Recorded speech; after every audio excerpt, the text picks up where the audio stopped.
పేదల సొమ్ముతో కమ్మని విగ్రహమా? ప్రజాధనమంటే లెక్కలేదా? అమరావతిలో ఎన్టీఆర్ విగ్రహం. వందల కోట్లు ఖర్చు పెట్టడానికి కూటమి సిద్ధం. ప్రజాధనంతో వ్యక్తుల విగ్రహాలు పెట్టడానికి బీసీవై పార్టీ వ్యతిరేకం. వ్యక్తి ఆదరణకు ప్రజల పన్నును సొమ్మును వాడతామంటే ఊరుకోబోమని బోడె రామచంద్ర యాదవ్ హెచ్చరిక. అయోధ్య రామాలయం కొన్ని కోట్ల మంది హిందువుల విశ్వాసం. అలాంటి ఆలయ నిర్మాణానికి అయిన ఖర్చు దాదాపు 2,500 కోట్ల రూపాయలు అని అంచనా. కానీ ప్రభుత్వం పెట్టిన ఖర్చు ₹1.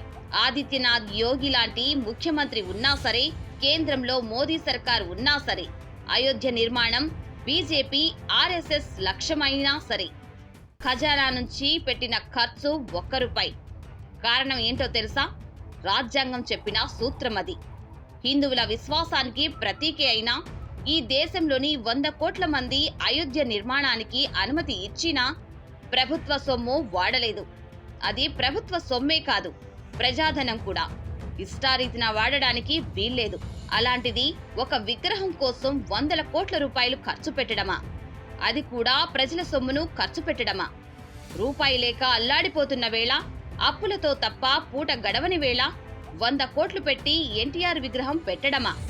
ఇది మాయదారి ప్రభుత్వం కాదా? ఏదో పోయే కాలం దాపురించినట్టే కదా?